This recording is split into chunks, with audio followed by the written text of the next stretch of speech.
Ngayon ay nandito ako sa pier ng Hubasan at naghihintay na lang ako ng bus. Pabalik naman ako ng Manila. So parang mali yatang napuntahan ko kasi wala naman masyadong bus. Mas maganda sana dun sa Allen Port. Kaya lang, ewan ko ba naman bakit nandito ako binaba ng kuya ko. So maghihintay na lang ako hanggang alauna. Kasi parang alauna pa yata yung mga bus. So kita kits!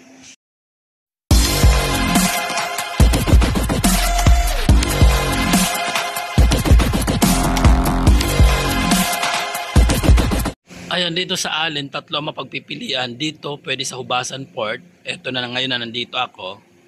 Mayroon din dun sa may Filtranco. So, pwede rin akong pumunta dun sa Filtranco. So, naka-experience na rin ako doon. At doon mismo sa may sentro, sa may Allen Port. Ngayon, maghihintay na lang ako dito kasi mayroon naman daw Megamart. Parang ganoon. So, mga 1 o'clock daw papunta rito. Tsaka mura lang daw. Mga 1.5 lang. So, yan na lang siguro, hintayin ko na lang dito. Guys, bago mag-alas 10, nandito na ako sa may pier nung Hubasan. Hanggang ngayon mag-alas 2 na pasado. Wala pa rin ng mga bus, kaya ang ginawa ko, sumakay na lang ako dito sa mga van. So, ang unang bigay nga sa akin 3.5. Grabe naman ang presyo. Nakakalula. So, ayun nga. Sinabi sa akin kung magkano ang kaya ko. Sinabi ko sa kanila, 2,000 lang. Kasi yun naman talaga ang dito. Bago kasi ako pumunta sana rito sa pier, dapat naka-schedule din ako, naka-van ako. So 2,000 lang yon. Ayun. Kaya sumakay na lang ako para makaano na rin ako, makasakay at hindi na ako maghintay rito. At ang sabi niya nga, wala na daw babayaran lahat. So ayun, nakipag-ano ako sa kanya na talagang ayaw ko na may babayaran pa ako. Kailangan yung 2,000 malinis. Pasok ako dito sa may sa may terminal. Naku po, nagbayad pa pala ako ng extra 110. So ayun, mamaya kausapin ko na lang na nagbayad ako ng sobra. Kaya akong tumabas. Pasalaran mo yung kay H, plate number, NPR 740, kaya akong tumabas.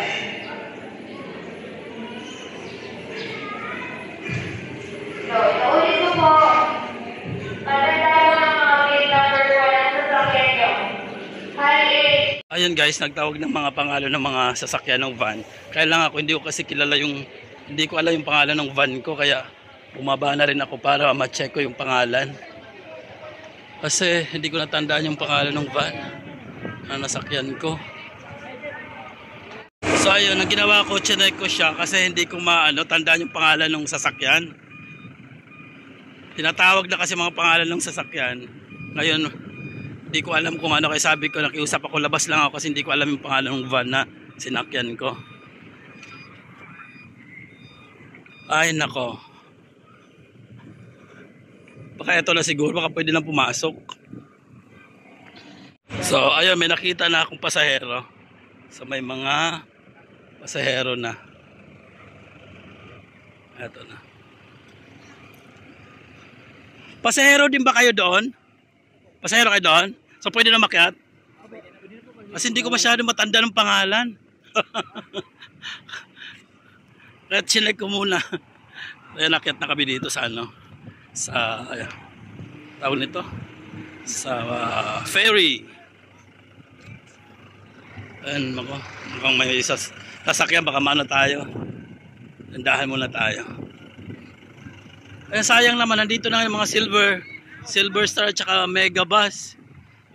So wala rin, yung paghihintay ko parang nasayang lang din. Ayan na may Eagle Star. So ganun lang pala ang paghihintay na yun. Same lang pala yung oras. Pero okay lang. Kasi diretso naman sa door to door naman to So diretso bahay. Ayan, as usual. Gaya ng dating pagsakay. So eto na. Paakyat na kami. Paakyat na kami dito sa ferry.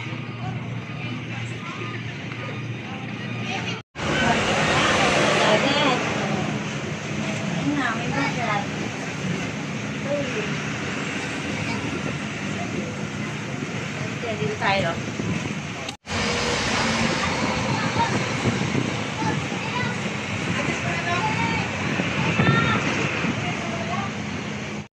Punta pa rin ako dito para tingnan ko yung mga bata na mga naglalaro pa rin at nangingi ng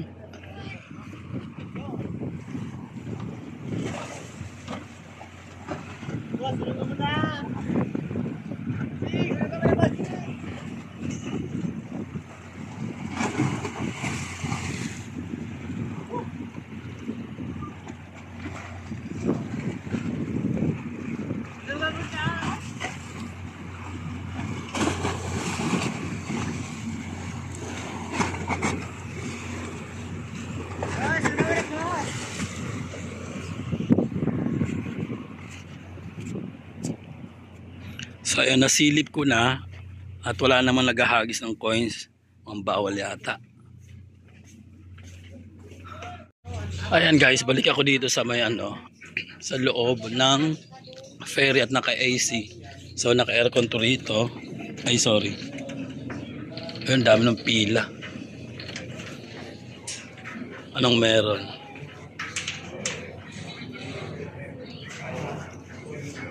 Sino? So ayun, pila balde rito kasi tindahan pala to. So, dito sa loob naka-aircon, kaya pala mahal. Pero sa akin walang problema kahit hindi naka-aircon kasi nasa ano naman, nasa dagat. Kapag nagbiyahe na to, mahangin. So walang problema. Kaya nga lang, eto na nga lang yung biyahe, naka-aircon. Kaya ang mahal. Punta pa rin ako dun sa mga ano, mga nagsisisi, mga bata. Pati matanda meron na rin eh. Kasi dun sa kabila walang nagbibigay ng ano, ng coins, ng pera, so walang naghahagis. Tingnan natin dito baka meron. Kasi kanina may gwardiya pa nga eh. Bawal na talaga siguro. So, ayan na. Dito na ako. At manonood ako ulit.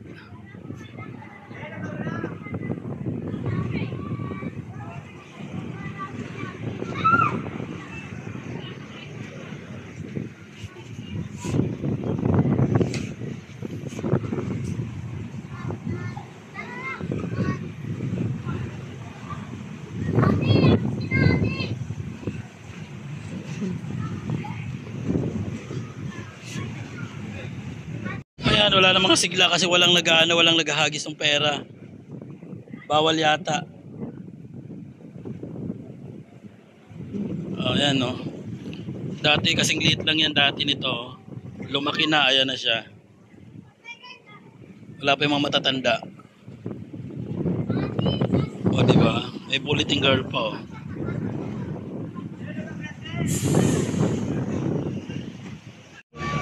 So ayan guys, ayan ready na yung ano, yung pera ko. Ano lang naman to, 12 lang. So hahagis ko to dito sa mga bata. Hindi lang bata, may matanda rin, no. Oh, ano, ready na? Ano dyan? So eto na. So hagis na natin to. O, ano na? Go! So ayan. Sisid Marino. Galing nila, oh. Problema na to, baka malaglag yung cellphone ko. Galing ano? Ano? Pasok ba? Galing. Na. Okay na. More pa? Wala na. Bankrupt ng ano, bangko.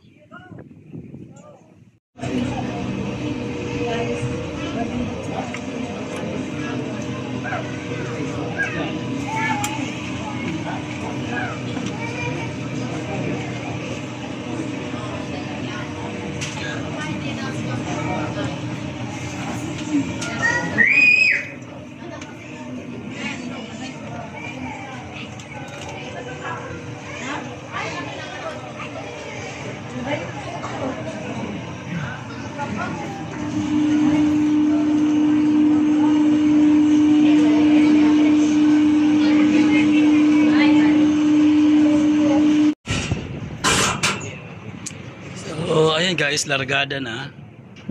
Ito na. Tuloy na, mag-alas 4 na. Bago kami nakalis dito sa ano, Ubasan Pier, sa Ubasan Port. So ayan, ang saya-saya. Simula ng alas 9, nandito na ako. Ngayon pa lang ako nakalarga. Sobrang saya. So, ayan na. Kunting kembot na lang. Nasa laot na kami.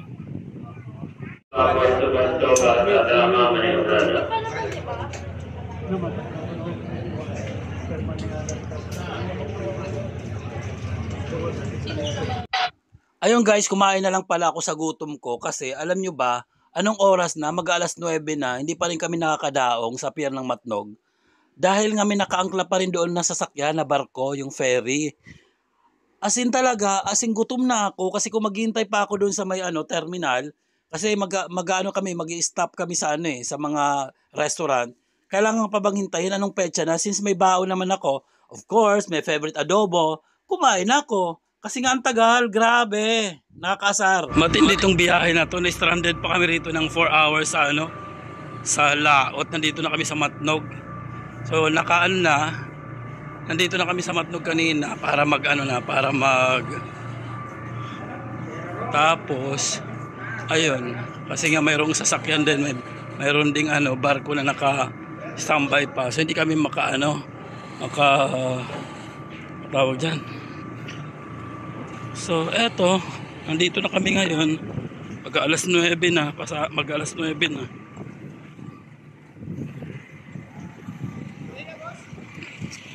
Grabe.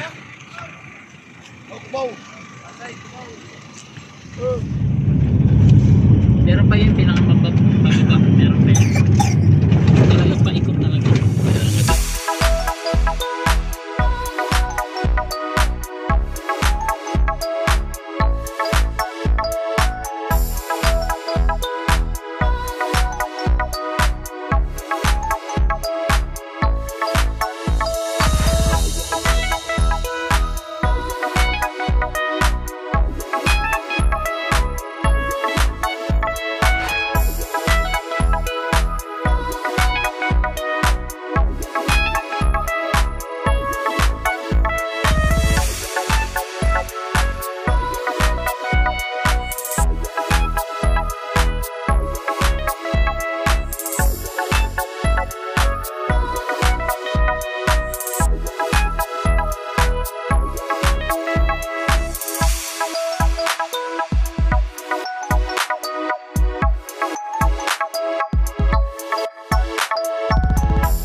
Guys, nandito pala kami sa Pagbilao. So nandito kami ngayon sa may Quezon Protected Landscape. So ang ganda dito. So stop over muna kami rito kasama ng ibang van. Ayan. So kung makikita nyo, ang ganda ng mga kahoy rito. Talagang protected talaga siya. Well protected. So ayan. Last year nandito rin ako eh. So nakarating na rin ako dati rito kasama ng pinsan ko. Ayan, punta tayo rito sa may sa may cafeteria o dito sa tindahan. Bili tayo ng may inom na kape. So ayan. Diyan sila at nagtitipon-tipon. Ang dami pala ng van na nasakyan. Marami palang van na kasama kami. So ayan, may 4 dito. 4 plus 2 dun sa amin, 6 lahat.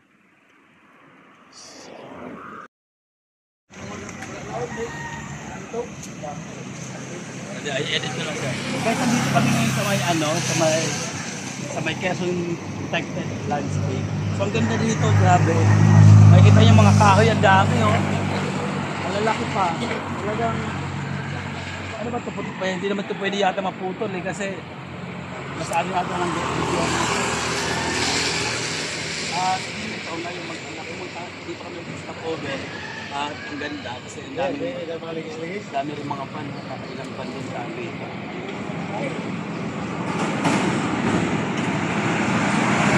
So ayan, nandito na tayo, bumalik na tayo sa may sa van na sasakyan natin at nandito yung mga friends natin kasama natin. O kaway naman kayo sa natin, sa vlog natin. Harris Vlogs.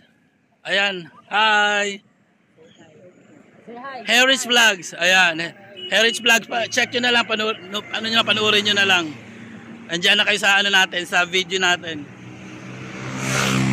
Eto na, paakyat na ako sa sasakyan ko. Eto, kaway-kaway naman tayo dyan, oh. Pogi, kaway-kaway naman dyan, oh. Oh, ayan, kaway. Oh, Ano nyo naman, subscribe nyo naman yung channel ko, Hey Rich Vlogs. Ayan. Oh, tayo. Busy. Guys, baka gusto nyo sumakay, Siyempre to Manila. Ayan. PM nyo si Madam. Oh, yan. Ano yan? Door to door yan. Oh, sige, akyat na ako. Ay, nandito na kami ngayon sa Lucena. At bumaba ulit kami para mag-almusal dahil mag-alas 9 na. So, ayun. Ilang oras na rin kami rito ngayon sa biyahe. Ang ganda rito. Daming halaman.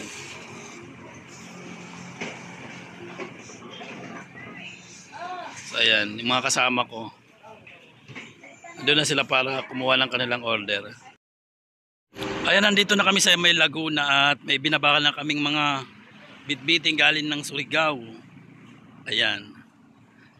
So, ilang oras, may isang araw na kaming nasa biyahe. Bigas pala to. Dami palang bigas. Ayan. So, binaba nila yung mga bigas galing ng Surigao. At dito pa rin kami sa may... Ang daming bigas. Sabay ulan Patsay. So ayan. Nakababa na yung bigas at makakaalis na rin kami.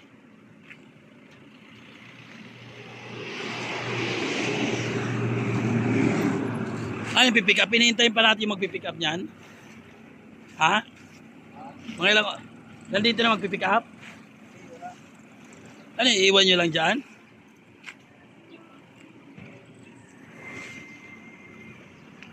Aray ko, ang init. Hilo na ako ba? Hilo na. So ayun, lumipat na kami ng nung sasakyan namin at ready na rin kaming umalis. Ulit. So mga ilang oras pa kaya kami maghihintay para makarating sa pagpuruunan namin. May ilang oras na tayo, kayo 2 araw na siguro sa biyahe. Dalawang kalahati. Isang araw na. First time na nangyari sa atin.